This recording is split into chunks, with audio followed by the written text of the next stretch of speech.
I just want to jump in really quickly before we start the video and thank my Patreons, Melissa Marie and Galaxy Media.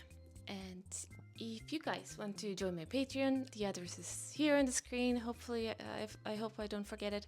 And also in the description below. On my Patreon, you will find a little bit of different content than what I have on YouTube. There's going to be more essay stuff, like film reviews, deep dives into weird things, like very obscure dolls from the 60s that were produced in Korea and Japan, and why this is connected to overall global depression. Yeah, stuff like that.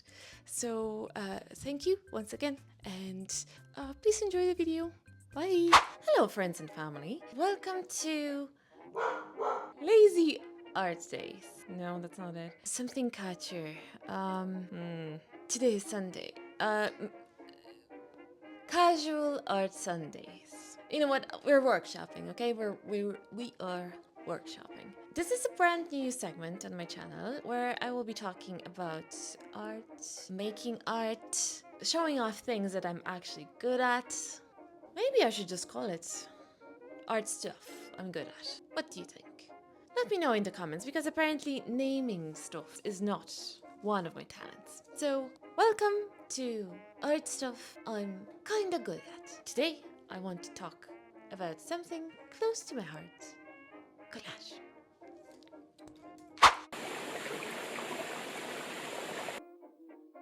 My cat just came in. I don't know if you can see him. He's over there.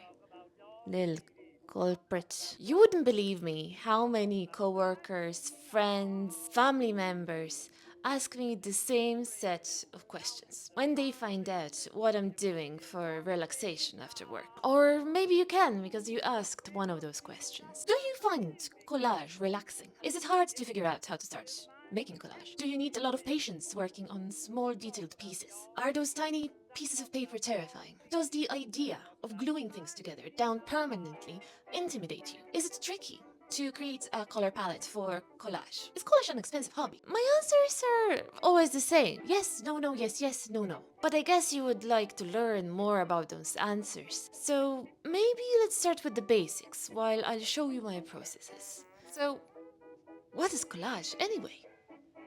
For those who don't dabble in art, the first thing that might come to mind when they hear collage is probably, isn't that something kids do? It's not real art. It's just a homework project. Well, they're not entirely wrong about one thing. Collage is something kids often do, from preschool through much of their education. But it's far from just messy projects or homework. Collage is a legitimate art form that many artists throughout history like to dabble, like, for example, Matisse and Picasso. It's a medium that teaches quite vital artistic skills: composition, patience, dexterity, and an understanding of form, colour, value, and contrast. Wow! It's a lot, actually! You all need to jump on the collage train ASAP if you want to become a better artist. And yes, I'm gonna be that person, that boring person who explains meaning of words. So collage is a French word, and that's why I probably don't pronounce it correctly, and I'm not gonna pronounce it correctly until the end of the video. Collage simply means to glue, and this is what it's all about. Gluing everything together in creative combinations. Pieces of fabric, photographs, paper, magazine clippings, and even found objects like straw, dried flowers, pieces of glass or plastic. The possibilities are endless. Collage is such a versatile medium, it might be even the most versatile of all art techniques, with that art stamp of approval. To me, collage is an incredible form of self-expression. You can do whatever you want. There are no rules here. And that's the beauty of it. Or, as Tolkien wisely said once, not all those who wander are lost. And this is how I feel about collage, really. Maybe I don't have a plan, but the journey is always worth it. Or, as the kids nowadays say, YOLO.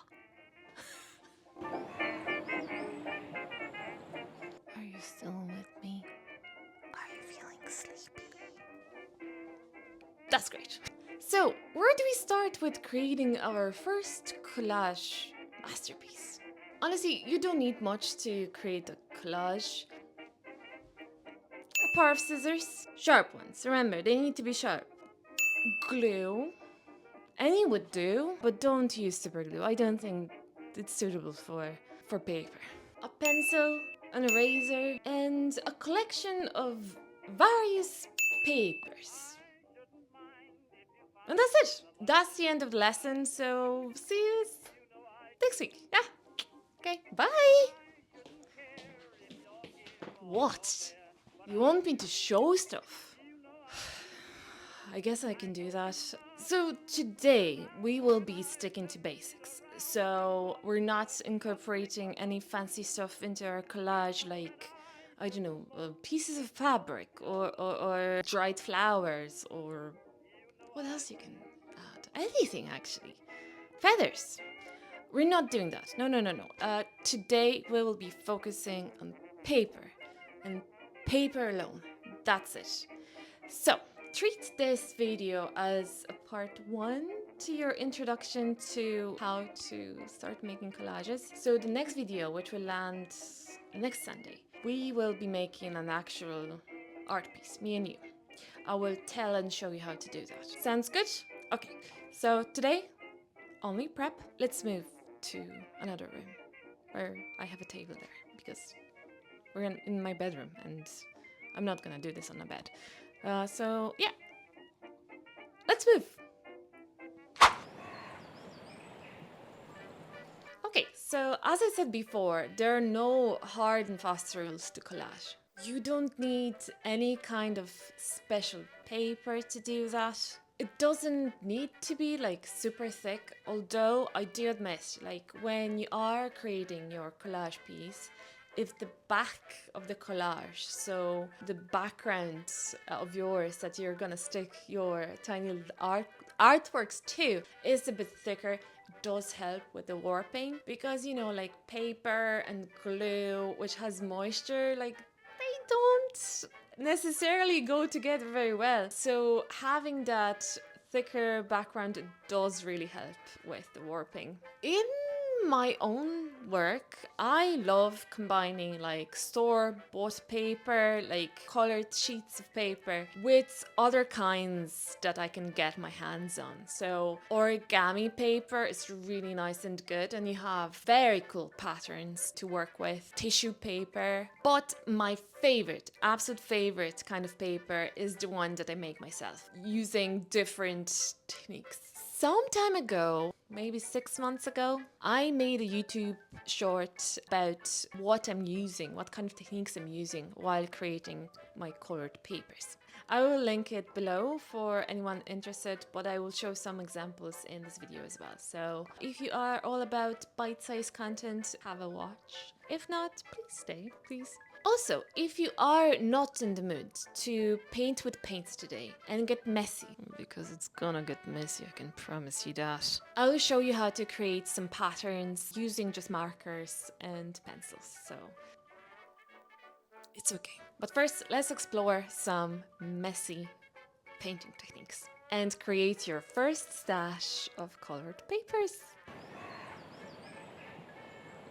So here's what you need. An old gift card or any flat piece of plastic, a big brush, lollipop sticks or anything long, a spoon, your rolled up master's diploma that you worked so hard for. Why not put it into creative use? The world is your oyster. A plate or like glass pane from a picture frame. Oh, this is only for mixing paints, so you know, you can use whatever you want, but this is what I recommend because if you're using acrylic paint, then you can peel it nicely from the surface and it's very, very satisfying. So optional extras. This is only for people who are overachievers. A plastic fruit mesh bag, a sponge, a metal sponge.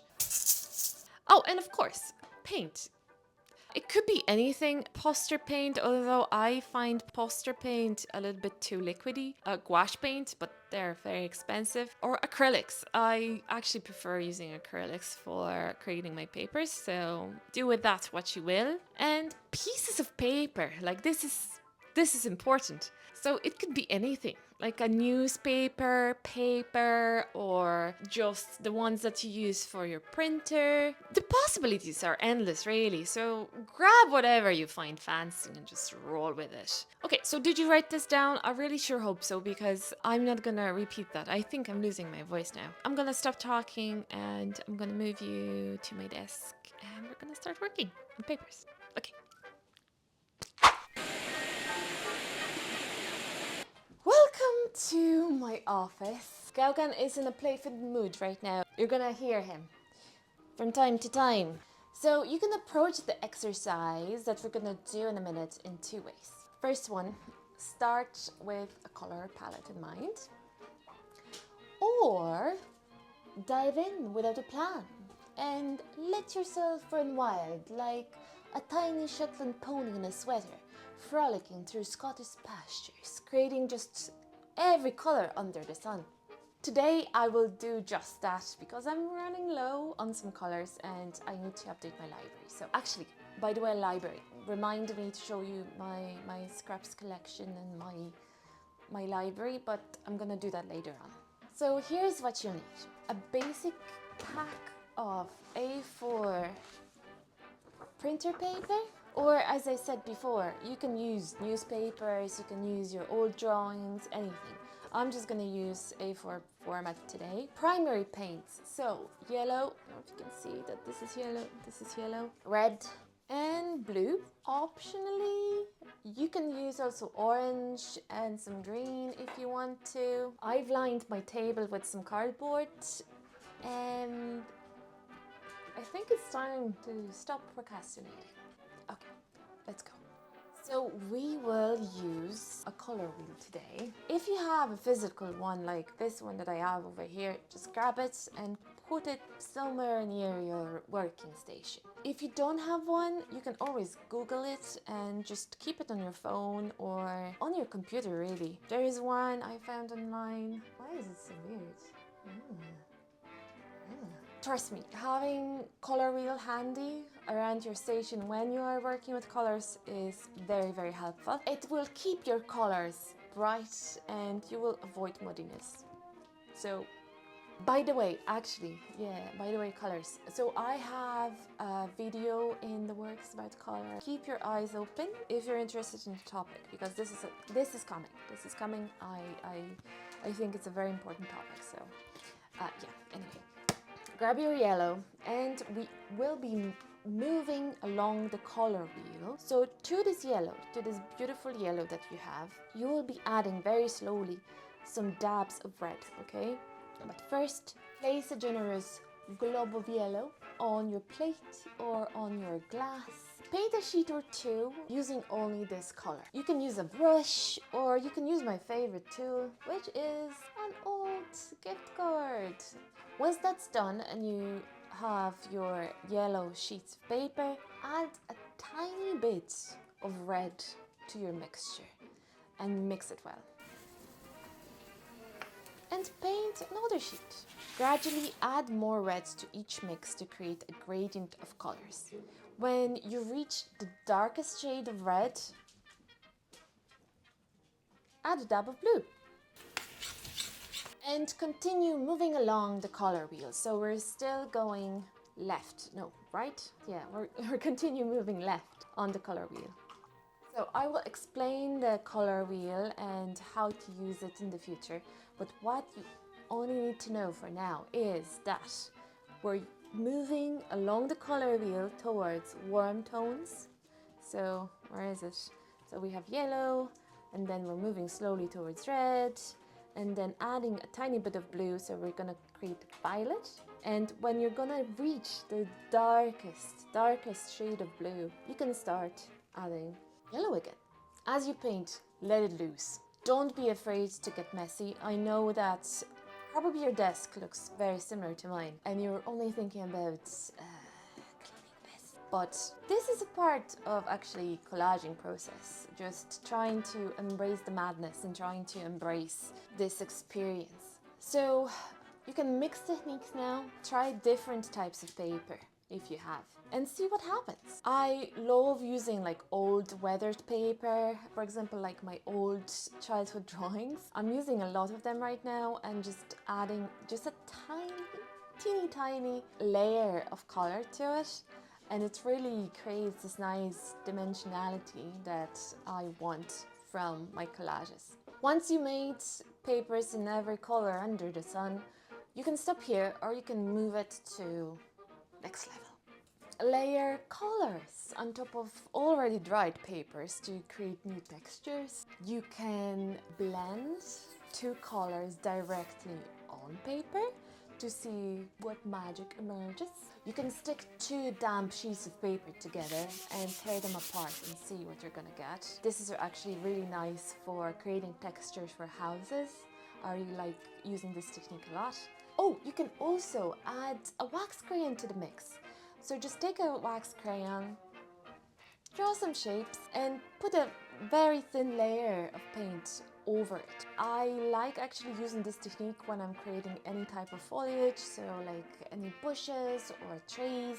I usually use yellow crayon just to create some, how they're called, just squiggles. And if you're ready to stop here, that's absolutely fine. I understand that you already did an amazing work. This is actually very, very tiring. Like I can feel all we did here already in my back. So if you want to stop, go lie down. But if you are feeling energized and you still want to do more, or if you are completely over paints and you don't want to play with them and just stick to crayons and markers, I've got you covered. Here's what you can try instead. Take a look at my examples. You can copy these patterns or come up with your own ideas. Wobbly shapes, squiggly lines and organic patterns are always great to have for creating foliage or other natural elements. And don't forget about the basic lines, dotted lines and crisscrossed lines and whatever lines. These are fantastic for adding detail to buildings, everyday objects like jugs or even patterns in clothing. Collage is forgiving. Just have fun. Go wild. Be playful. And don't overthink it. Are you done experimenting? Oh, you are. Okay, great. That's good to hear. And how are your fingernails holding off? Because mine are not doing very well. I would even say they look horrible. So I'm gonna try and not show my hands anymore. Now that your papers are hopefully dry, let's quickly chat about storing them and my storing system that maybe you want to use or not. I don't know. This is actually a question that I'm also getting a lot. Like, how do you store stuff and not get, too lost? Well, I have a system and Lovey, I'm still getting lost. Like, I'm still don't know sometimes where things are. Here's my system. So for like every color that I have, so for example like red goes to a red folder. So like I'm just color coding basically. So greens to greens, yellows to yellows, gray to purple because I couldn't find a gray folder. I also have a separate folder for papers that I think are cute or I think I'm gonna use for backgrounds sometime. And I don't want to cut them because I think they came out really well and I just want to digitalize them and just scan them so I can maybe make, like a digital collage sometime in the future. Another folder is for papers that I plan to use on my next project. So like when I have some sort of idea what I want to do, I just start to put them in the folder and then just use it all up. Oh, I have a lot of plastic containers, like A4 format containers. And I use them for elements that I made but didn't make to a final collage. So there could be characters there or flowers or things like that. I also have like those plastic like drawers. So I prepare some of the flowers that I want to make in the future in my collages. So, you know, when I have free time and I don't know what to do and I'm really bored, I just make those flowers and store them there. Sorry, he's burping. I know, can you see? Yeah, he's my boy. Also, I have baggies of scraps, so as I said, I don't like to throw away stuff. When I have like some scraps of paper that I think the color is really nice, or it's still a bit big and I think I'm gonna use it, I just put it in a baggie and then I'm putting all of them in a box. So like greens are going together, yellows are going together. Thank you, that's a very thoughtful gift. Do you want it back? And finally, I have just one folder that's used for magazine clippings, clippings, or just stuff that I find really nice, like packing paper. I hope this helps to tackle your own fresh stack of papers. Because like, believe me, you need a system, because like it's so easy to get lost. I'm gonna eat it. Look.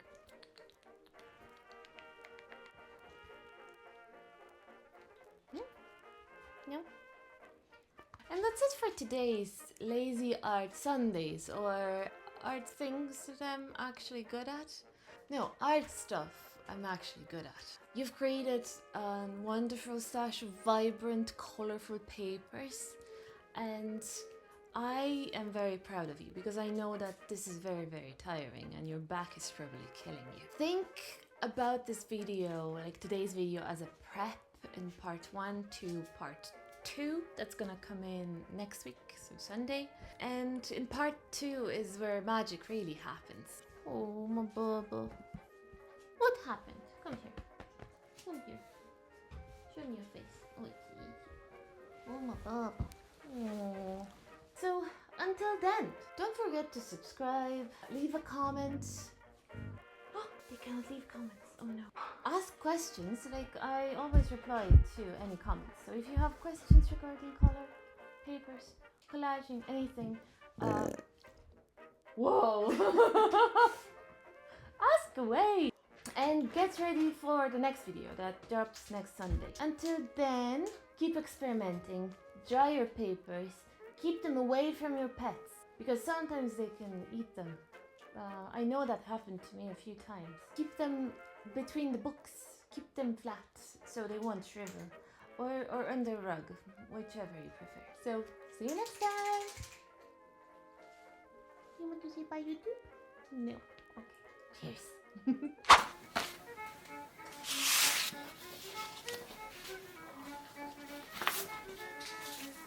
One, two, three, hop!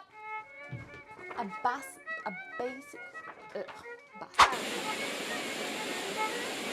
That's that one.